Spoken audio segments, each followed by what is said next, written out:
Oh, thank you. Guten Abend. Und es ist mir eine Ehre, mit Marie-Theresa Duffy-Häusler und mein Freund, Botschafter Wolfgang Ischinger, where are you? There you are. Die Licht in meine Augen, ja, hier zu sein.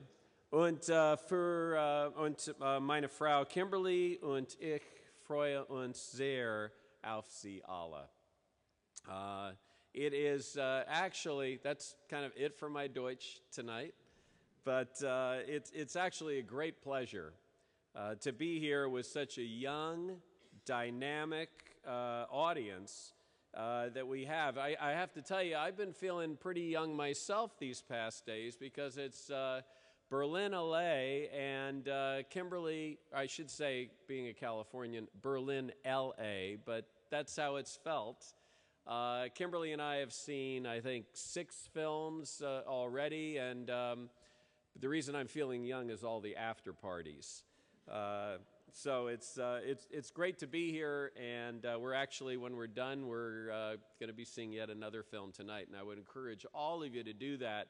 There is probably no better illustration of the great partnership and collaboration between the United States and Germany than some of the wonderful work that we're seeing by both German and American filmmakers and producers as we've had a chance to see this past week. I'd also like to thank the Schwarzkopf Stiftung for hosting us here this evening. And most importantly, I want to thank all of you for being part of this discussion and coming here on a Monday evening. Why am I glad you're here? Because this is a crucial time for the relationship between Europe and America and the importance of that relationship for the rest of the world.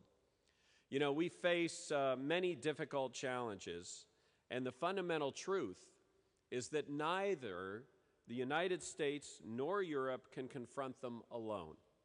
Our alliance is the foundation of global security. Our trade and our commerce, the engine of the global economy, and our values call upon us to care about the lives of people we will never meet.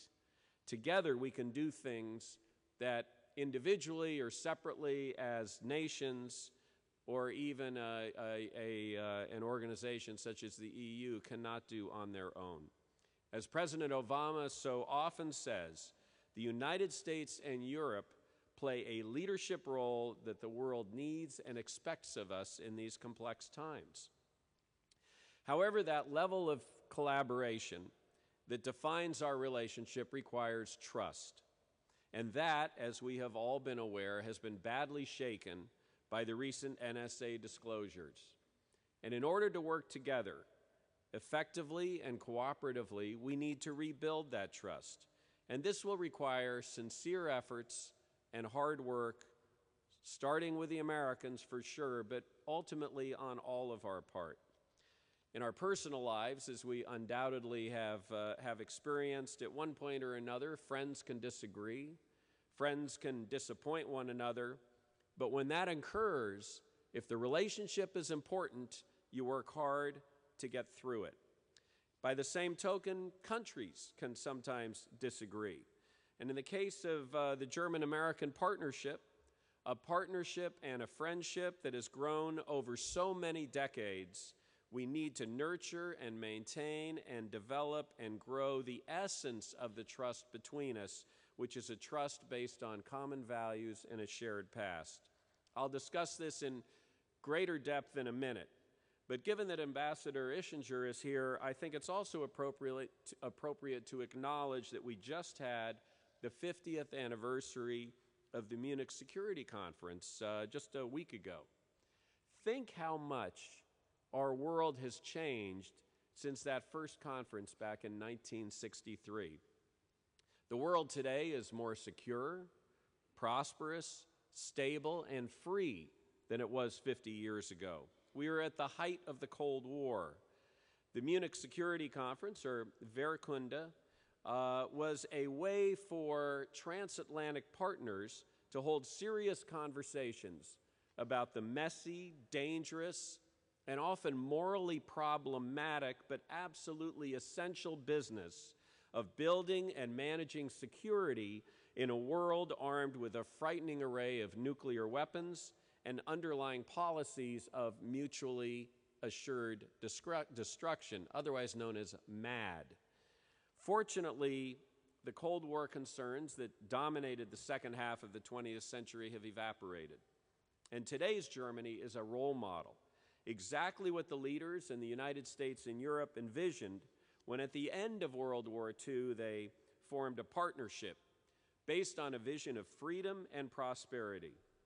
Nevertheless, the challenges that we face today can also be messy and dangerous, and most often have no easy answers. And unlike the Cold War period, there's no simple overarching strategic framework that we can look to like containment. It's essential, given all this, that we continue to talk calmly and seriously about how best to manage the complex global parameters of our world. And by the way, to that end, I'd recommend that all of you, if you haven't had a chance to do this, go online and read President Gauck's speech with which he opened the Munich Security Conference just a week and change ago. It is very compelling testimony to the importance of the values that we share across the Atlantic and to the responsibility that we all share as a result of those values. Well, it took us 4 decades, 4.5 decades, but we resolved the crises of the Cold War, and we certainly should be able to untangle the dilemmas that we face today. Back then, problems were measured in megatons. Today, they're measured in megabytes. And that, of course, brings us back to the NSA situation. It is essential that we continue and expand our conversation regarding the concerns arising from these disclosures. I fully understand the distress that has been caused here in Germany, and I also understand the differences. The differences between the experiences of the German people, largely from the period of time from 1933 to 1989, and the recent experiences of Americans, particularly after 9/11, as well as their impact on our respective attitudes towards security and intelligence gathering. The shared concerns of Germany, Europe, and many in my country are being taken very seriously at the highest levels of our government. In January, President Obama outlined some of the changes that will be made in U.S. intelligence activities as a result of this comprehensive review that he ordered, in part to ensure, in doing this review, that intelligence information is collected only because it is needed and not because we have now discovered that we have the technological capability to do so.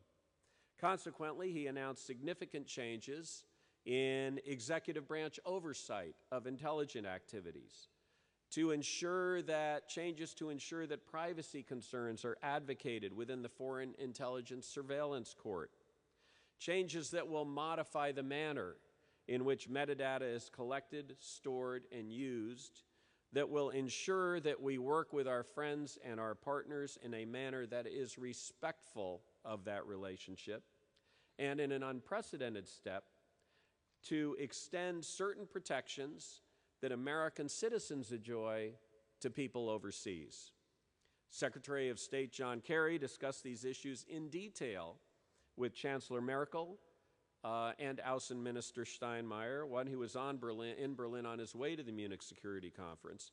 And discussions are ongoing within the administration, in Congress, and between senior levels of our respective intelligence services about how to strike the right balance between protecting our security while also protecting our personal privacy and liberties. And let me make clear that we understand that tapping a chancellor's cell phone has absolutely nothing to do with combating terrorism.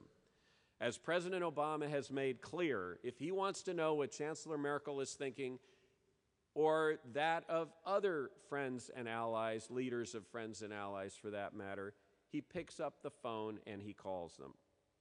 But make no mistake, we are confronted by a different assortment of weapons than during the Cold War, less lethal perhaps, but they're potentially just as destructive of the ways in which we work, travel, and live our lives. Our adversaries are very skilled at using technology to accomplish their objectives. And not only within the area of terrorism, by the way, but in cyber attacks against our financial exchanges, air traffic control systems, or even through massive identity theft, our personal credit cards and bank accounts. The digital world opens up great opportunities for personal and economic development, but it has also become the vehicle by which those who seek to do us harm recruit, train, plan, and even carry out some of their attacks. And the reality is that since 9/11, a number of these attacks have been thwarted, including some on German soil. Striking the right balance between security and freedom is not a zero-sum game. Strengthening one actually protects and enhances the other. And this is a much bigger issue than the NSA. As Minister de Maizière said the other day, if the NSA were to disappear tomorrow, we would still face these problems. And within the U.S. government, as you may have read, we just recently experienced this with the release of on YouTube of a surreptitiously recorded phone conversation between a top State Department official and our ambassador to the Ukraine. And I will tell you that in the State Department, they are now wearing buttons that say, "We love the EU." The fact is that Germany, Europe, and the United States each need to define what we seek to accomplish by regulating digital activity, taking into consideration not just security issues, but the nature of business, privacy concerns, while keeping in mind the fundamental transformative characteristic of the internet, which is that it gives us the ability, it gives anyone the ability to communicate with anyone else anywhere in the world at any time. And look, I'm a technological midget, as they say, but this is your world. So the question is, and the question I think we need to have a larger discussion about, how do engineers, scientists, business practitioners think this whole digital revolution will continue to evolve over the next 2 or 3 years and 2 or 3 decades? How do you think it'll evolve? And how should we respond to those anticipated developments? Because one of the problems that we have here with this NSA situation is I think technological advances got way out in front of our ability or maybe even our willingness to sit down and think about what are the implications of those advances. So one thing is for certain, that Germany, Europe, and the U.S. have got to ask these questions and then work on the solutions together.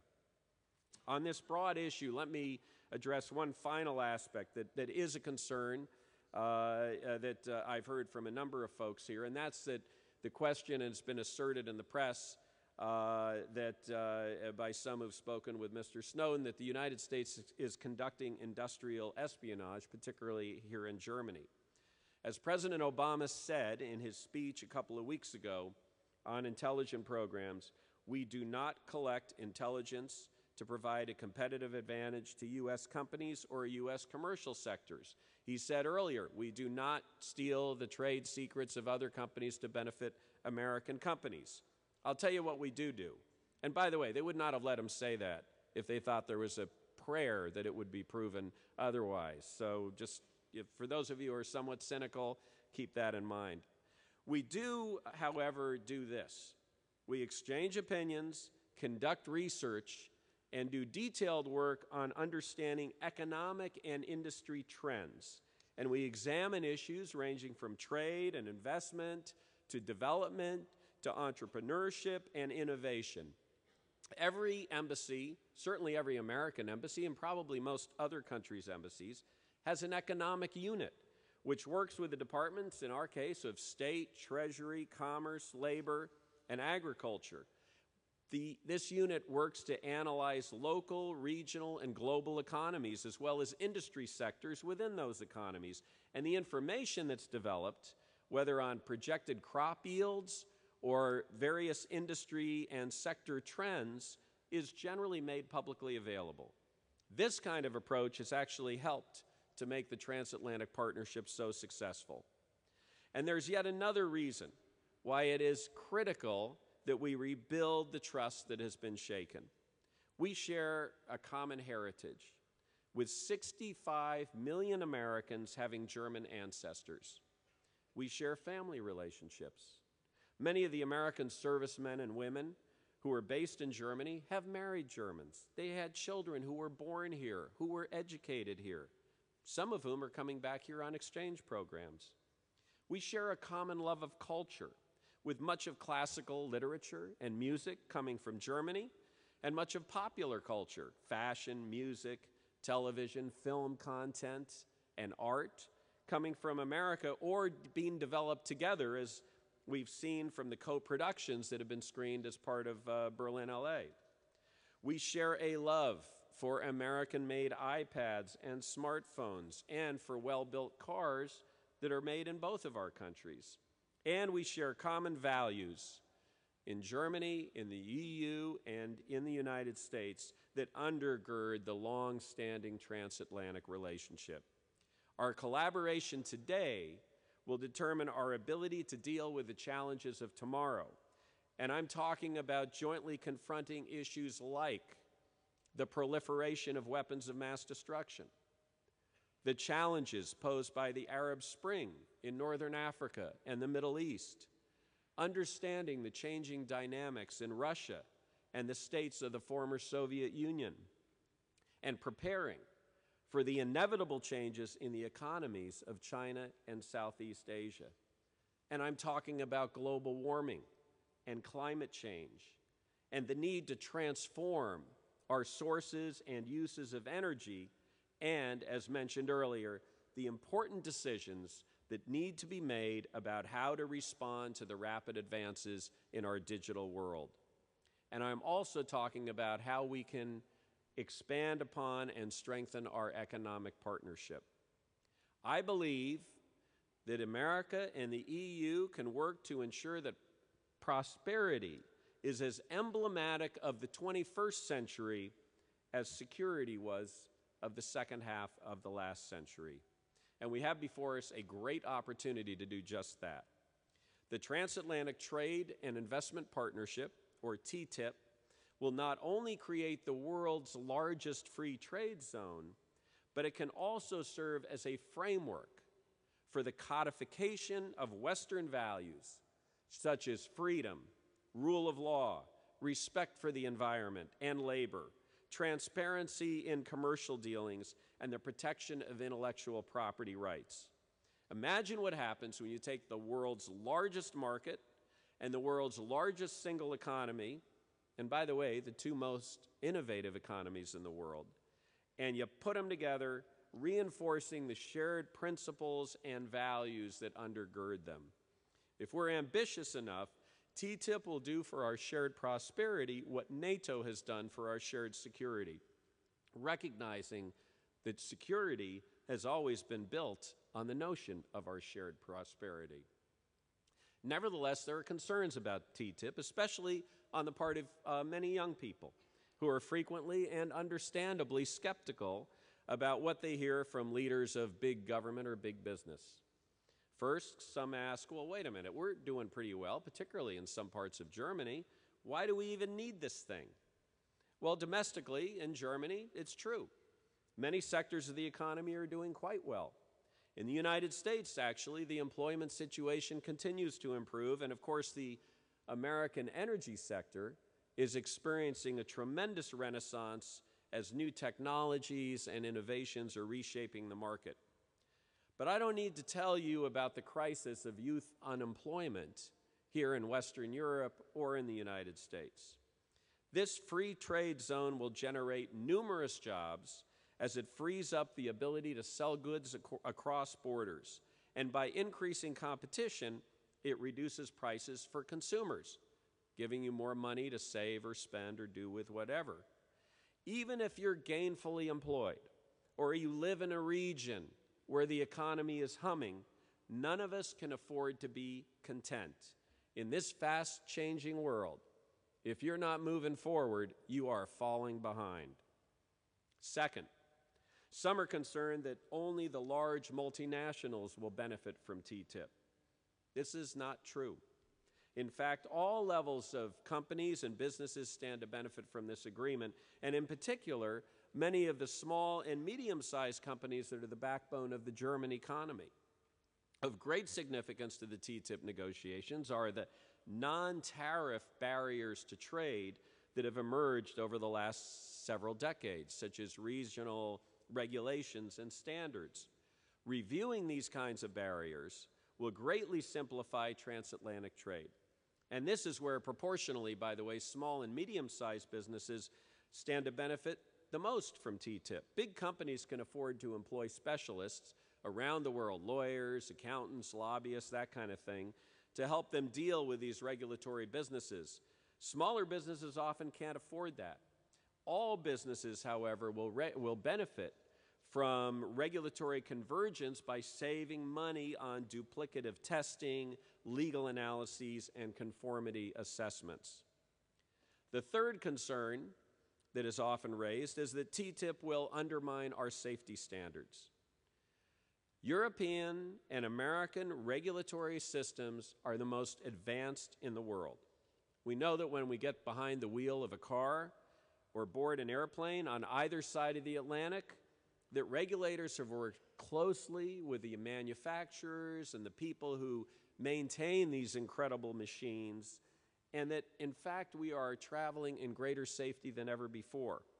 Yet, as an example, a car that is perfectly safe here in Europe, if you want to sell it in the United States, you've got to make modifications to things like taillights. You have to make sure it passes the U.S. safety standards and crash test standards. Now, I ask you, is the U.S. standard really that much better than the European one, or vice versa? We know that we can eat a fantastic meal anywhere, here in Germany, anywhere else in the EU or in the United States. We know the food will be safe and healthy. Well, maybe not so healthy depending on what you're eating, but it'll be safe, regardless of the fact that it may have arrived at the table through different regulatory routes.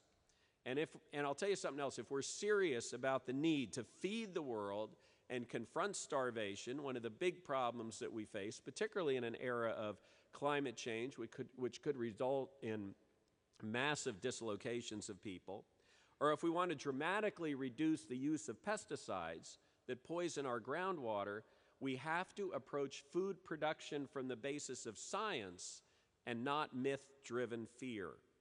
We've been able to reduce regulatory barriers to trade without undermining consumer safety in all of our previous trade agreements, including those related to the production of organic food, and we can do the same with TTIP. And I'll tell you what, Europe, the United States have some of the best and highest standards in the world. Neither one of us is interested in participating into a race to the bottom. And if we do an agreement that codifies those standards, maybe harmonizing some, maybe saying yours is fine, ours is fine, however we do it, when it comes time to look to look east and look south for additional trade agreements, those high standards will then be the gold standard that every other trade agreement will have to come up to. At the end of the day, one of the main objectives of TTIP is to create a fair playing field that improves opportunities for everybody, from the farmers who are struggling to put good, healthy food on our tables and still make a living, to the employees of small and medium-sized businesses, as well as those who work for big companies, and to young people seeking long-term employment, a way out of long-term unemployment. And here I'm talking about both the 18-year-old, who maybe doesn't have a lot of skills or experience, who's trying to get his or her first job, and the entrepreneur, perhaps from Berlin's Silicon Alley, who might be the world's next Steve Jobs or Bill Gates. Or, since Berlin is in the middle of Berlin Alley, the young filmmaker, perhaps from the Film Academy at the Babelsberg Studio, or or the School of Theater and Film and Television at UCLA or USC in Kimberly and my hometown of Los Angeles. I've spoken a great deal, and has Kimberly actually. She's taken a big interest in this, with young entrepreneurs. And of course this week with young filmmakers here in Germany, about developing a climate where innovation and creativity can thrive. And since I'm in California, sometimes these conversations have started with no small measure of what we call valley envy and Silicon Valley. People think, hey, it's got it all: technology, money, talent, a critical mass of ventures, and a culture that encourages collaboration, innovation, risk-taking, and tolerates failure. There's some things that can be learned from that. But the fact of the matter is, Silicon Valley didn't just, it's not something you can recreate in other places. It came about as a result of a unique set of circumstances. And the most crucial element in building an entrepreneurial culture is to tailor the suit to fit its own local dimensions, style, and climate. And in this respect, people are the common denominator. What policymakers can do for innovators is to remove structural obstacles to entrepreneurship and facilitate access to talent and opportunity. For example, by reforming the regulatory process and technology licensing practices to update, modify, or eliminate excessive and costly rules. This is the final thing that our work on TTIP can hopefully help to accomplish, that should be extremely helpful to the entrepreneurs throughout Europe that they're trying to model themselves after that energy we've seen in the United States.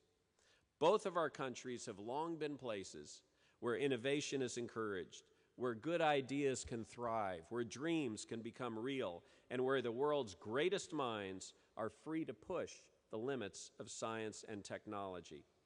The key to economic success, and the United States and Germany are again cases in point, has always been the ability to think up new ideas and to create new industries around them. In a global economy, we've got to keep inventing and innovating to stay on the cutting edge. And in the US, as well as Europe, we have seen time and time again that innovative energy most often comes from the younger people who are not afraid to look at something and say, why not?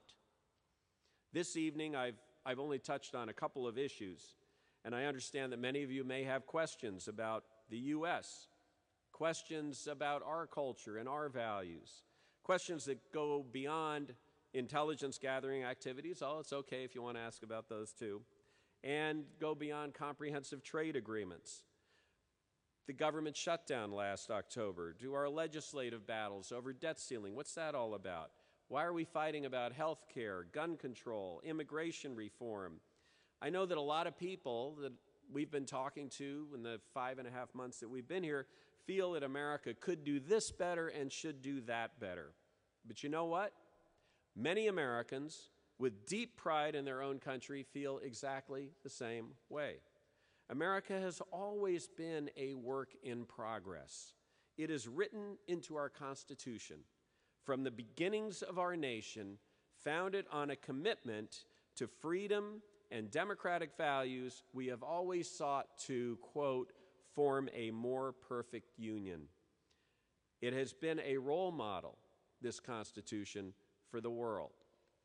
As I said earlier, today's Germany is also a role model. A recent poll showed that for Americans, Germany is the most popular country in the world. Sorry about that, but it's true. It is respected worldwide for its vibrant and stable democracy, its economic strength, its open and diverse society. These values are reflected in society both here in Germany and throughout the European Union and in the United States, and they are reflected in our mutual goals and interests. They are fundamental to an ongoing, more perfect partnership between our countries and our regions. And I look forward during the question and answer period to hear about your views of how we can get there to that greater sense of perfection by working together. Vielen Dank.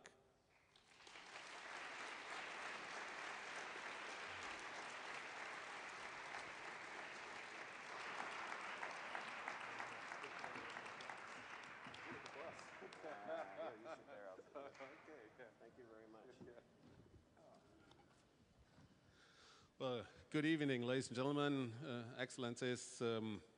Welcome to this discussion. Thank you very much, Ambassador, for a very enlightening and very embracing speech you gave.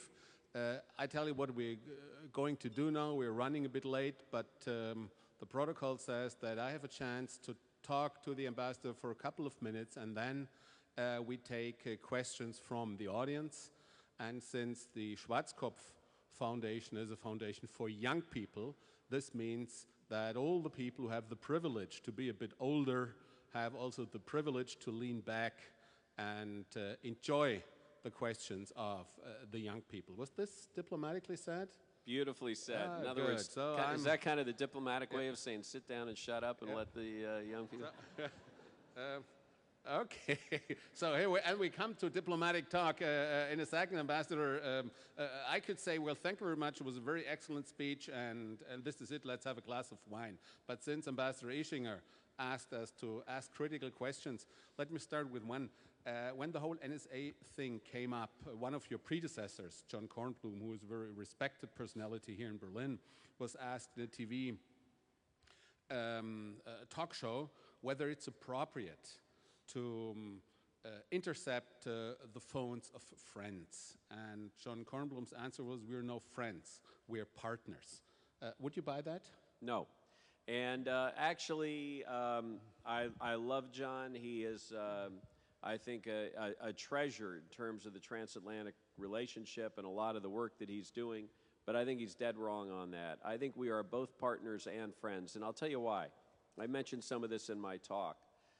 You cannot have two countries where there are 65 million people who share the heritage of one of those countries, where over, gosh, say a 40, 45-year period of time, there must have been 20 million American servicemen and women who lived in Germany and who had families here, were integrated into the communities, have maintained their friendships and relationships, and two countries that side by side through that whole period of the Cold War and then reunification stood together and not say that we are not friends. But as I said, you know, friends can disagree, friends can disappoint one another. And by the way, I'm sorry to tell you, but in the real world, friends do spy on friends, unfortunately. There's a lot of that happens. And the president, in a very unprecedented fashion, is basically taking that head on and saying, you know what, we're not going to let things just happen and then continue on unchecked. We're going to, at the White House level, at the highest levels of the White House, we're going to look at, you know, what are we doing and why, and do we really need to be doing this? And we're not going to just continue doing things because maybe we started it, you know, 20 years ago, or because we have the technological capability to do it. And so I think that's going to get a lot better. But there's, you know, I mean, this friends spying on friends thing, I'll just tell you that when this broke, the former head of whatever the NSA equivalent is in France said, oh, yeah, we listen to Americans all the time. And then, you know, poor Toria Nuland was, you know, her confidential phone conversation was just broadcast on YouTube. So I don't know who did that. Let's come to that, Ambassador. So Mrs. Nuland the other day expressed some frustration with the EU. I don't recall the exact wording. It was something like we're slightly unsatisfied with the strategic approach or something like that. But what is the frustration with the EU? So where do you think the EU is failing in comparison to the US and to the US strategy? You described the US as work in progress, or would you say the EU is no work and no progress? No, not at all. And in fact, the irony is that there are few people in the US government who are more committed to working with the EU and working closely. In fact, Toria Nuland's the one who actually coined the whole concept of transatlantic renaissance. Well, I would ask anyone in this room, and this is sort of like, you know, he or she was without sin, throw the first stone. Anyone in this room who has never had a conversation with a friend, a family member, or a colleague where they blew off a little steam and would be mortified if that was made public. Please stand up. I'd like to shake your hand, because I'm sure not a member of that group, and I know you're not, and I guarantee you're not either. So that, I mean, I think we got to kind of, as Philip Misfelder said, it was a gaffe. It was unfortunate. There are probably few people that are more committed to working closely with the EU and with Europe than Tory and Newland, and we ought to put it in its proper context. But what's the frustration with the EU policy? Well, so what are we doing wrong? To be honest with you, I don't think it's a question of the EU doing anything wrong. I think it's frustration with the situation in the Ukraine, which is what they were talking about. And it's a very complex situation. It's something that I don't think the EU or the United States or Germany is, none of us are very happy with sort of the way things are progressing, and there's concern about people having their rights in that country. Yes, okay.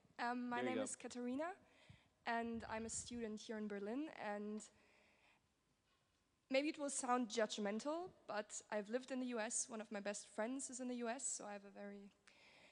You talked about values, you talked about smartphones, about money, but for me, as a young person, when I see that there's no universal health care in the US, that there's gun laws that you don't have here, and a death penalty, and also public education that is a little bit different than in Germany, I'm wondering, how can we cooperate? You talked about money, but those things are essential for me.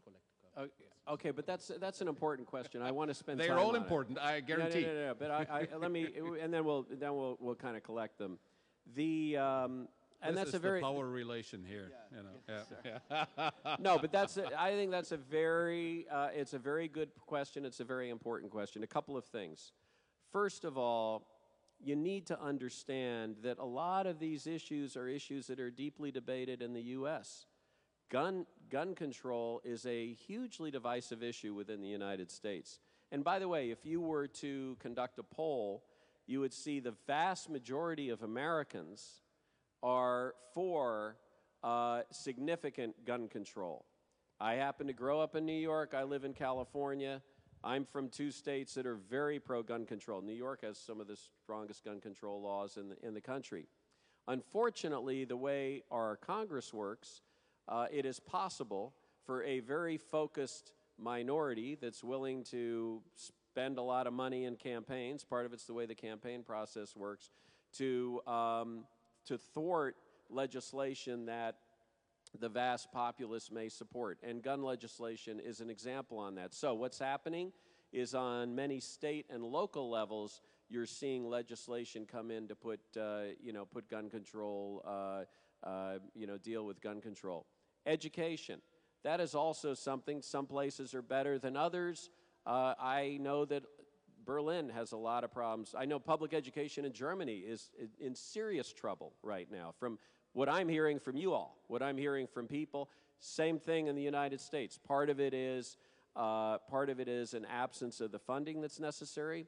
Part of it is a need for reform. And there are a lot of folks again, at local levels and at state level and at the federal level who are spending an enormous amount of time and energy looking around the world for great ideas in terms of public education. One of the things that I know the President mentioned in his State of the Union a year ago was the dual-track system here in Germany and the training system. We don't have that, but we have a network, as you probably know from having lived in the States, of community colleges that provide much of that same thing without the guaranteed job at the end of the road, and that's something that we've got to fix. But it's not a monolithic America. Yes, we've been fighting over health care. Guess what? We finally got it done. It took a lot. It took a while. And by the way, on education, we invented the concept of free education for everybody in the country. I mean, let's not forget about that. It was one of Thomas Jefferson's ideals. But in terms of health care, it was a big fight. We got it. It's a work in progress. It's not perfect. But we have something in United States that you all don't have here in Europe. We have a massive culture of personal philanthropy and volunteerism that does not exist very much. There's some great Stiftungen that have been formed, but you don't see much of it there. universities are not publicly funded.